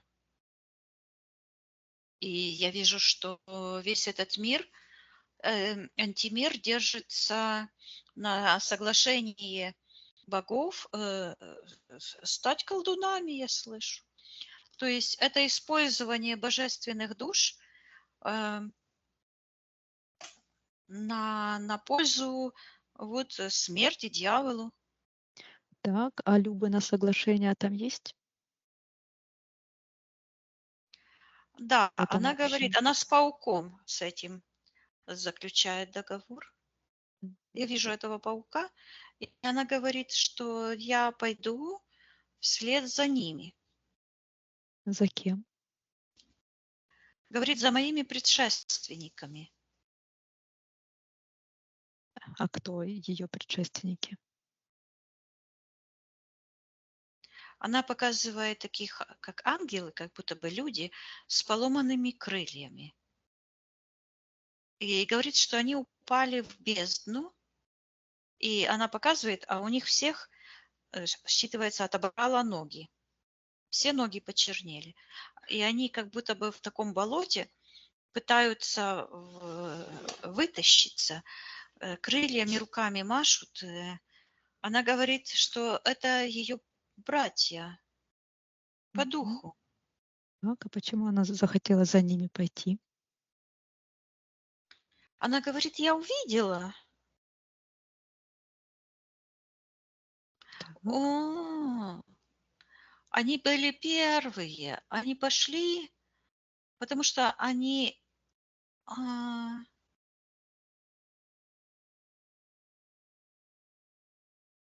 Сейчас я кого-то спрошу. спроси. Вот этот ангел, которого я вижу, он не может никак вылезти, крыльями машет. Он говорит, она нас обманула. И я спрашиваю, она это кто? И он показывает, говорит, звезда смерти. И показывает на такую черную, как дыра, а там женский орган такой. Вот эта тьма, этот антимир. Он этого Люцифера называет она. Так, И говорит, она поглотила нас, называет это яма. И показывает, что у этого Люцифера, как будто бы этот Люцифер – это такой организованная преступная, а, считывается, мафиозная структура энергетическая, которая поглощает живые души, как Так. матрица, матка. Проявляем всю суть этого антимира, весь ее обман. Да, и я вижу лицо Любы, которая готовится идти на воплощение, прийти в эту так называемую матку, в эту матрицу впервые. Она говорит, что она увидела и осознала, опять я слышу, осознала критерий выбора. Вижу, что те души, которые пошли, они как обмануты были. Их обманул вот этот, считывается, зверь. Так, а почему она решила идти за ними? Она говорит, что она покажет дорогу. Так, И какую опять дорогу? показывает эту дорогу, которую она показывала в начале, что нужно ей убрать, да? И она говорит, что когда она пойдет туда, это буквально как будто бы она в этот лес спустилась, по этой тропинке, и возвращается обратно. И куда она возвращается, такая как сияние происходит. Но она возвращается не одна, она, когда возвращается, то от нее такие искры идут. А это ее родовая память, которая уже распространяется вообще на каждого человека, не только в ее роду, а вообще во всей Вселенной, потому что так работает живая матрица. Мы связаны друг с другом живыми связями энергетическими, информационными, духовными, со всеми живыми душами во Вселенной. И когда она обрела вот этот опыт, то я вижу, как этот опыт освобождения распространяется на всех. И она опять говорит, мое предыдущее 8-е поколение. Так, вернись к ее контракту с пауком. Да. На что она согласилась по этому контракту? Она согласилась, я вижу, она говорит пройти тропинкой этого паука, а потом взять вот этот пинцет, его выбросить. И говорит, сила выбора. Показывает этот ключ, который вот уже был, да, что это миссия. И она говорит, сила возмездия. Показывает вот этот огонь, в котором ее пространство там находится. То есть отдать вот этот жар, гнев этого зверя, Люцифера, ему и вернуть, говорит, ушедших заживо. Так, с этим контрактом что она хочет сделать?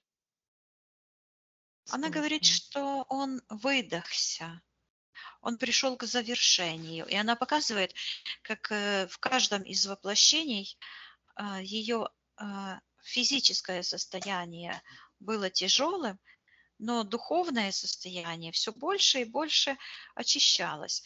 И это считывается цикл осознанности. Так, видит ли Люба, что ее физическое состояние было тяжелым, но это помогло ей осознаться? Да, она видит, и я вижу, как она буквально рвет, как будто бы такую ткань, а считывается, слышу, карма. Отрывает, говорит, от своего рода карму, утопленники, говорят.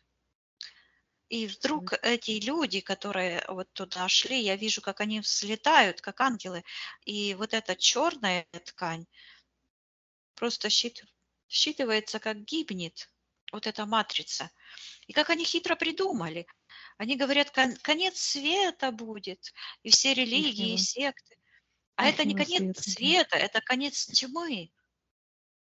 И вот конец тьмы прописано уже. Почему? Потому что это закономерно. Они пытаются, когда говорят конец света, то они пытаются таким образом перенаправить, то есть, я слышу, ухудшить положение, да, то есть безнадегу такую, вот конец света. А на самом деле это конец тьмы. Да, и мы эту Потому что информацию свет победить невозможно. Свет сам в распространяем. себе уже имеет силу к восстановлению, вот это феникс, и от нее это как пухнуло, вот так вот, пах, буквально ее пространство, ее высшее я вижу, как выхватывает, так и идет, выхватывает ее эфирная ДНК с этой матрицы, и весь ее род как будто бы друг за другом за руку тянут. Я слышу по всей вертикали и горизонтали, и как будто бы она это все изо рта какой-то рыбы огромной вытащила. Эта рыба, это и есть вот эта матрица. И эта рыба, так называемая, я вижу, как выворачивается наизнанку. Так, а что Люба хочет сделать в отношении тех своих предшественников? Я слышу, как она наизнанку, и я слышу семя дьявола. Вот это семя дьявола, вот эта бесчеловечность, да, вот это, она вся просто исчезла, как будто бы как прах, превратилась в ничто. И ничего этого уже нету. Потому что это все перетравилось.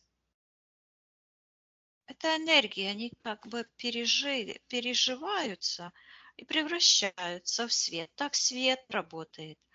Что бы ни случилось, свет побеждает. Хорошо. Посмотри, что сейчас с тем диском, который слева был от Любы. Как Ну, этого поменялась ничего ситуация? нет, но она какого-то ребенка держит на руках. Так, спроси ее, что это за ребенок. Она говорит Тимур. Так, почему она его держит на руках? И у него как будто бы соска во рту и такая подключка черная, сектор интерферента. Кто там находится в секторе интерферентов? Я слышу, мать его бросила. Я ей передаю, чтобы она посмотрела, что это за пустышка у него во рту. И она берет, вытаскивает эту пустышку, и у него вокруг головы такая, как банка стеклянная, круглая. И она так тук-тук, и такой звук, как по пустой, как будто бы сфера такая стеклянная. Она ему так вот взяла, постучала. Что это за банк? Сейчас я посмотрю, что это за сфера.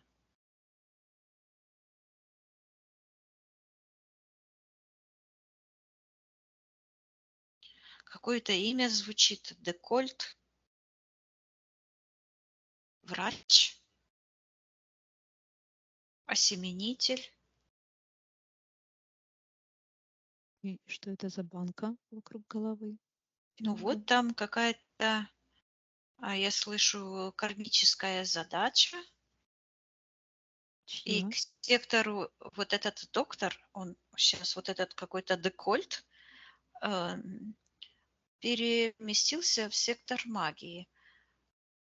Я слышу, там как будто бы доктор этот сидит и так на прялке придет, то есть магичит что-то, и я слышу формирование человеческого рода, Так, приказывай деформация человеческого рода.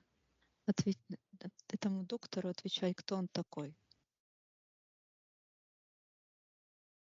Он говорит, что он Тимур. И он говорит, что он создал человечество в пробирке и показывает опять на эту пагоду. Я его спрашиваю, это он был доктором? Я говорю, ну, он давно умер, это доктор, а сейчас он мальчик, который может все это отменить. Он живой человек. И я вижу, как Тимур так смотрит вокруг и осознает, что ему тесно в этой колбе. И ощущает такую серую энергию. Что Я это? ему передаю, что он может, да, у него кармическая задача, у него к правой ноге такой шар черный, карма за предшествующие искажения поколения. Так, в чем суть этой задачи кармической? Я вижу, что он как бы немец, какие-то эксперименты делал. И я ему передаю, что он может все отменить, если он желает, потому что его бабушка решила очистить весь род во всех направлениях и передать чистоту и порядки любви во все поколения, в предшествующие и в будущее. И он в том числе должен очиститься, если он желает, потому что это желание всего его рода. И вот весь род стоит и шумит, как бы требует от него решений. Так. И что? Какое? Принимает решение? Я вижу, он снимает вдруг снял эту колбу стеклянную и берет вот так, как будто бы этот белый халат, и такая вот, как пуговка черная, где сердце, а там этот дьявол черный, считывается дух Люцифера. И он говорит, что он отрицает вхождение в культ Люцифера, какой-то масон. Так. И я вижу у него изо рта буквально как будто бы много-много этих чертей, такие черные энергии повысыпались. И он говорит, что он снимает проклятие своего рода. И я вижу, как меняет свою клятву, вот так поднял руку и говорит: я, Декольт, освобождаю мой род, но говорит род человеческий от предшественника дьявола, и показывает, опять вижу, это жало такое, как у пчелы, и снимает эти штаны из себя, черные, сложил их. Да, это у него посвящение было.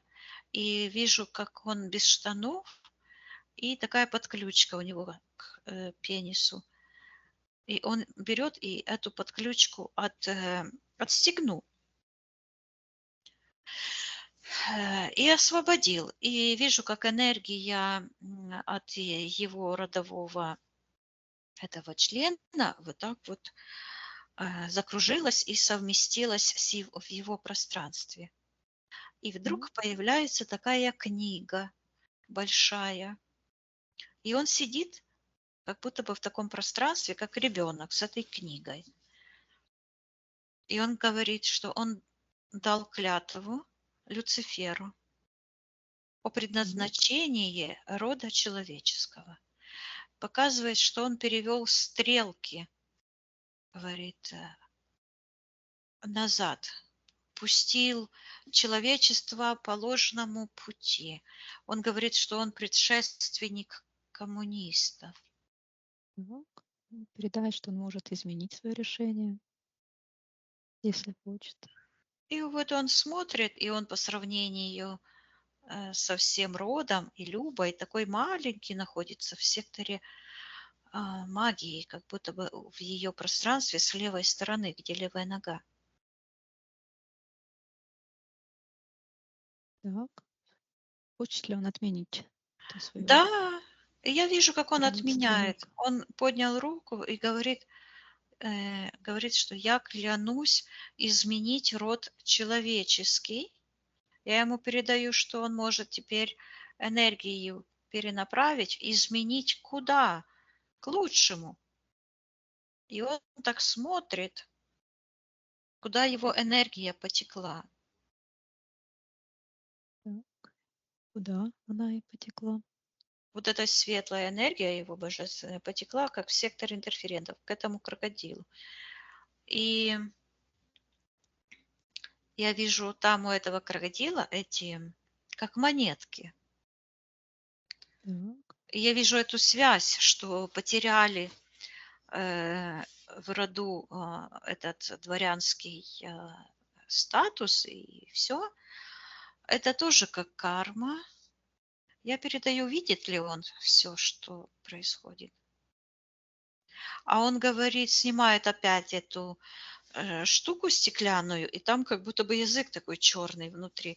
И говорит, что он отказывается быть членом люциферианского, говорит, ордена, и показывает опять этих монахов.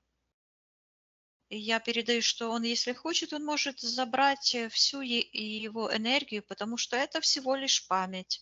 Этого ничего уже нет.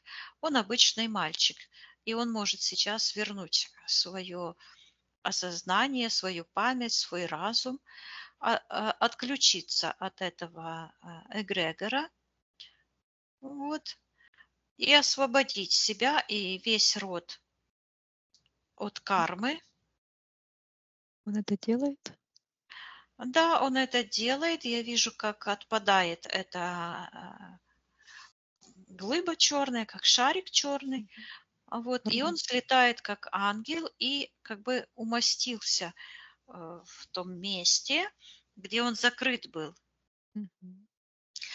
А его мать Екатерина, она вот так сделала, как бы с облегчением вздохнула. Я ей передаю, что ее сын находится в ее пространстве, и она сейчас может эту всю подключку убрать от себя и от ее сына, освободиться и принять силу и порядки любви, восстановленные ее матерью, в ее роду. Так, что происходит? Она берет информацию, вот, Хорошо. Так, отсоединись от всех и от всего. да, Посмотри, был шлейф, который тропинка Люцифера. Убрала ли я ее полностью, Люба, со своего пространства? она показывает, что левая рука ее как будто бы еще затянута за ее спину. Сейчас я посмотрю, что это.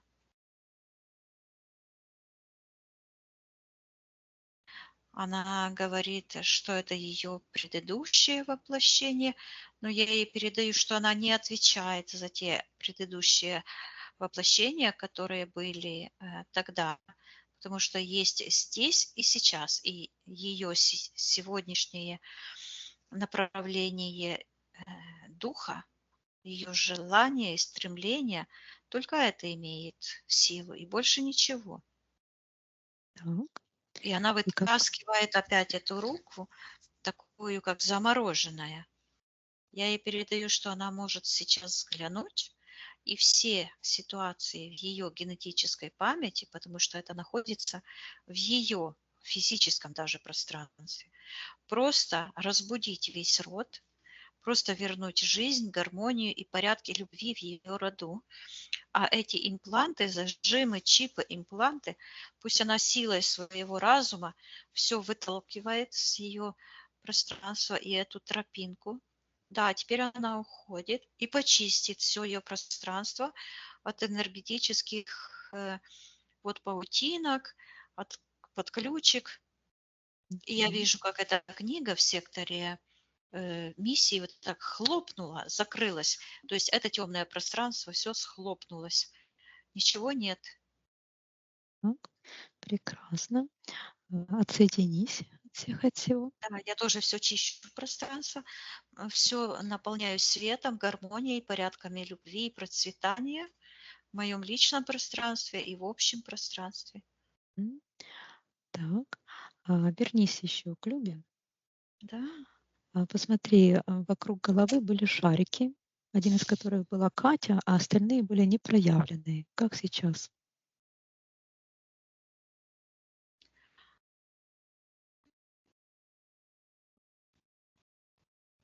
Это ее род, будущий. Так, Я а вижу, где? как снимается как будто бы эта пелена. Я слышу, возвращается сила рода. То есть Так, она эту силу рода как бы забрала из пространства Люцифера. И мгм. это считывалось как задаток любви. То есть когда она шла на воплощение, то вот этот задаток как будто бы с одной стороны находился в секторе, то есть она отдала свою жизненную энергию за эти воплощения, но с другой стороны ее истинный задаток всегда оставался в секторе Первотворца, и это как послужило этой тропинкой, по которой она вернулась обратно. И не Хорошо. только, она не просто, она считывается, что она ограбила Люцифера, потому Что это что в значит? его владениях были все души в роду. Мгм. А она освободила свой род, ограбила его, точно так же, как он ограбил ее род. Хорошо. Отсоединись от всего. Соединяюсь. Да. Еще Люба хотела узнать, почему у нее и у Кати были внематочные беременности.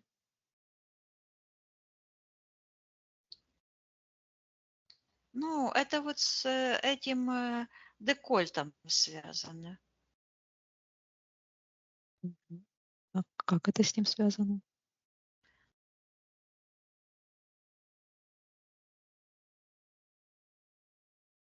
Я слышу, что он был не свободен, и он должен был пройти несколько путей. Он должен был родиться таким, какой он родился, чтобы разбудить осознанность Любы.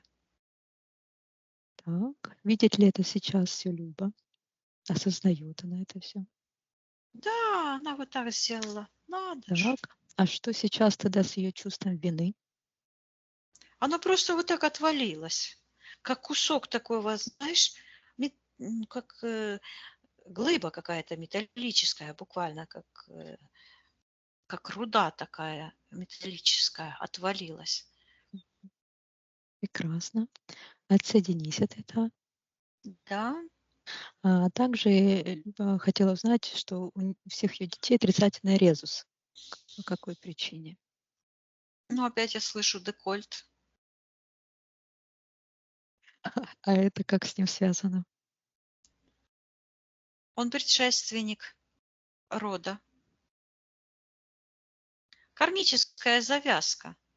Он создавал каких-то людей непонятных, и за это это передается генетически, а генетика – это информация, информационным путем. А какая информация? Совмещение родов, я слышу, совмещение родов. Что такое вот этот отрицательный резус? Какая его вообще смысл, суть?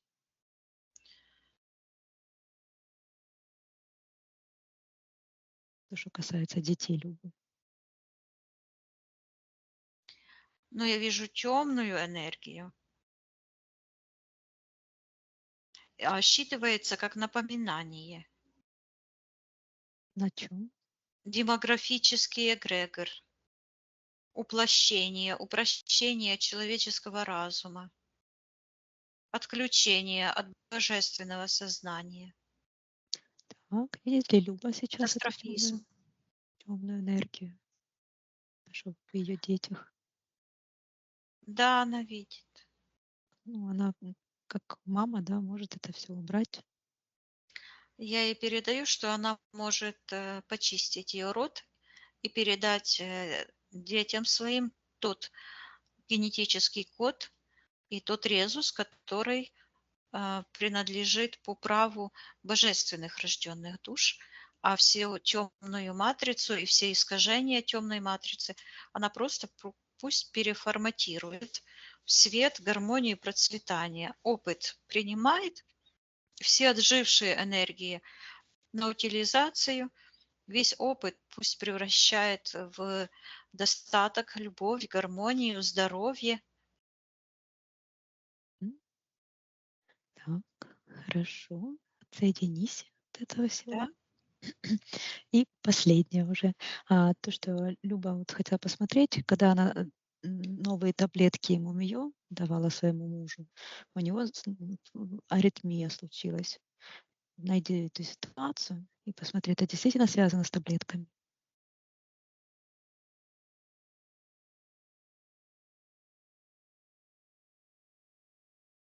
Сейчас я найду эту ситуацию, сейчас я вижу. Сергей, Она, да, я сейчас захожу в эту ситуацию, я вижу, она дает 2 таблетки. А там какая-то энергия нехорошая в этом у нее. К этим таблеткам тянется энергия из сектора интерферентов. И там как будто бы такой, я вижу с клещами такой, как рак какой-то. А также в секторе магии считывается фармацевтический эгрегор. так, а посмотри, это именно только эти таблетки мумиё или это все мумиё такое вот имеет? Ну, я вижу, она показывает эту упаковку. Коробочка Видит ли, такая. так, видит ли сейчас Люба, что там, Это какие подводочки к подделка. этому? Оно считывается как неправильная формула, искаженная формула. Так, Люба хотела отменить свое решение отдавать эти таблетки мужу Сергею. Да, она отменила, он буквально как будто бы выплюнул их. Да, Так, они выходят с этой ситуации. Я ей передаю, чтобы она отменила это все, почистила, все их пространство. хорошо. Отсоединись от этого. Да. Посмотри сейчас, как Люба выглядит. Она выглядит сейчас как ангел, но такая есть еще как будто бы прозрачная какая-то белая паутинка. Так, что это такое? Сейчас я посмотрю, считаю. Считывается эгрегор безразличия. Вот так тянется, как сектор магии, и окутывает вот так, как такая паутинка белая. Гипноз. А, Так, и когда этот? Считывается как демографическое обесценивание жизней человеческих. Так, и когда она появилась в пространстве Любы? Этот эгрегор и гипноз. Опять эта вот звезда появляется, коммунистическая. Что происходило на физическом плане, когда это все появилось в пространстве Любы? Я вижу, маршируют дети, как ну, как это в пионерском лагере, не пионерский, ну, не лагерь, а как они назывались, отряды были, да? И вот я Так, и вижу, маршируют, вот как будто бы с прошлого, вот так вот маршируют вперед, идут, идут. Там так, маленькие эти октябрята. а Ну, где там Люба? это такие, да, военизированные такие отряды. Так, и где в этой ситуации Люба? Ну, вот я и вижу, маленькая девочка идет, а ножки у нее, особенно правая, как будто бы имплант такой, как куриная ножка. Я слышу топать стезями Люцифера. Я вижу, это привязка еще от бабушки, которая передалась. Это завязка с коммунистами. Так, видит ли? Они, да, видит. Так, передай Любе, что она своим нынешним сознанием может просто зайти в ту ситуацию и отказаться, и маршировать, и принимать эту звезду, и этот эгрегор коммунистический от бабушки, если хочет. Да, она это, вижу, как будто бы с какого-то сосуда выходит, а эту всю паутину отдает, как будто бы этот Сталин как будто бы ест. М. Она в рот ему просто запихивает. Я ей передаю, чтобы она отменила вот эти все программы безразличия к божественной своей душе, к жизни своей и других. Пусть она восстановит коны жизни, гармонии в ее пространстве личном и в ее роду, и исцелит все ее пространство. Так, она это делает. Да. Прекрасно. Посмотри, как она сейчас выглядит. А вот сейчас энергосфера стала прозрачная, и она улыбается. Вот. Но кто-то тут плавает возле нее. Посмотри, кто это там плавает.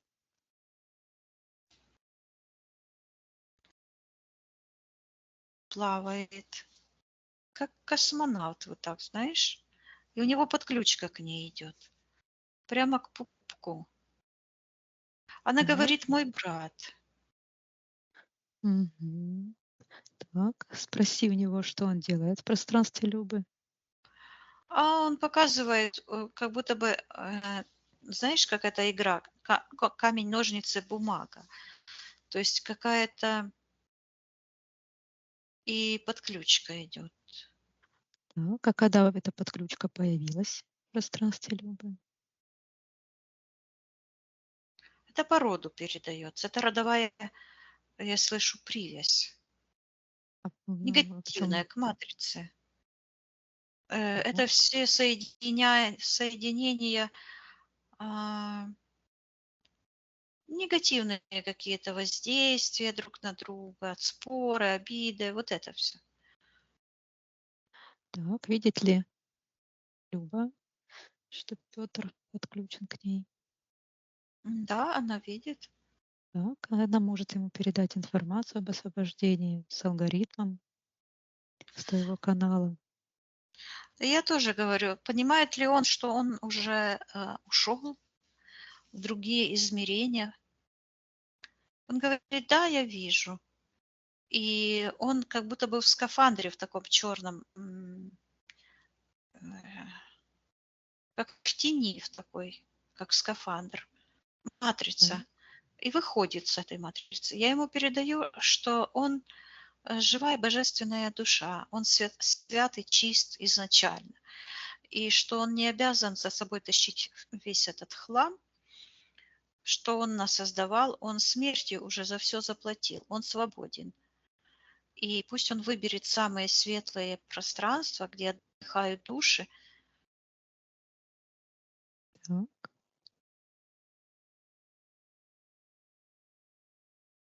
Мне посчитать? О, нет, это тот вот ангел. Помнишь, я говорила, что он вот нырнул и там вот барахтался в этом болоте?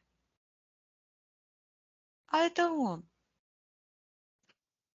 Так, И он вдруг, его пространство стало как шар, и вижу его как человек с крыльями, и он так смотрит на меня и поднимается. Я ему передаю, чтобы он переходил, если он желает, в самое светлое пространство, где он хочет, и он показал факт этим программам. И поднимается. И я передаю Любе, чтобы она убрала подключку к своему брату, пусть она его отпустит, передаст ему информацию в самое светлое пространство. Я вижу, как этот скафандр с этой подключкой уходит. Передаю Любе, чтобы она закрыла все порталы. И вот он пошел, считывается, вернулся. Закрыл портал, и такая дверь с этого портала, с этой стороны упала. И я отправляю портал на полную аннигиляцию и стираю со всех информационных полей. И Любе говорю, чтобы она свое пространство тоже все почистила. Вот. так, хорошо. Как сейчас? Опять сидит, как будто бы перед огромной книгой. Так, и что это за книга?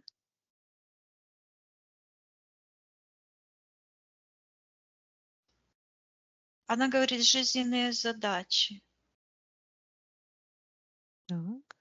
А хочет она поделиться жизненными задачами из этой книги с Любой в физическом воплощении? Она говорит, я к ней стучу, а она ко мне. И Что я это вижу, значит? что какой-то пласт, я слышу, забытая память, мешает вспомнить все. Мгм. Но уже пришло время все вспомнить, потому что я в последнее время вспоминаю очень много прошлого, из прошлых воплощений, из прошлого Земли и всего. И я вижу, что это тенденция, э, что все начинают вспоминать, как все было. Так. А что Любе поможет достучаться до своего высшего я? Я слышу, это процесс. То есть этого в один момент не бывает, это процесс. Вот они, как знаешь, как два туннеля роют Мгм. друг против друга. Вот. Мгм. Но Люба сейчас все делает для того, чтобы рыть свой тоннель. Ну так, вот так я вижу. So-so. А что ей надо еще сделать? Я слышу упражнения, А то есть какие? практика. Да тут со Ну школы? вот, да, простые, просто. Мгм. А, например, какие именно надо ей делать упражнения? Ну вот утренние очистки, потом я вижу, сидит и пишет. Переписать вот эти убеждения. Мгм. Вывести неосознанные чувства на бумагу. А какие именно чувства у нее сейчас неосознанные? Ну, это в общем, вот так, как ты вытаскивала, да, а что, а как, или вот такое старое убеждение про деньги было, а на что конкретно поменять? То есть это нужно проявить. А что я хочу, чтобы как? Мгм. То есть проявляться как творец, да? То есть вот В каждой как я хочу, конкретной что я ситуации хочу. и всегда ставить цель, то есть знать, куда я иду. Не плыть по течению, а что я хочу, как я хочу. И я М, слышу так, вынести на поверхность, то есть на уровень осознания. Хорошо. А посмотри сейчас, как Люба выглядит. Сейчас она обернулась ко мне спиной и показывает, что есть какая-то темная энергия между крыльями.